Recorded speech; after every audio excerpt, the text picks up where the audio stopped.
শিকার মুভিতে আসলেন অপু বিশ্বাস অন্য স্টাইলে।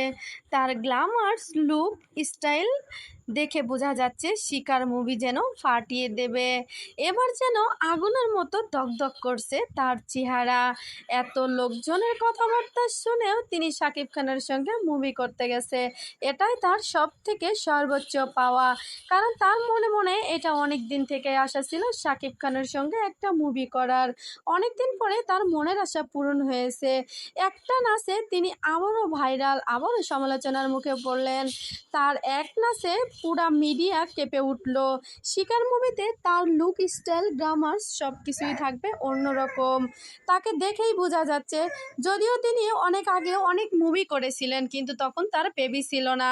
এখন তার বেবি আছে, তারপরেও তার পারফরমেন্স এত সুন্দর হচ্ছে বলার বাইরে। দেখুন বন্ধুরা মুভিটি কেমন হয়।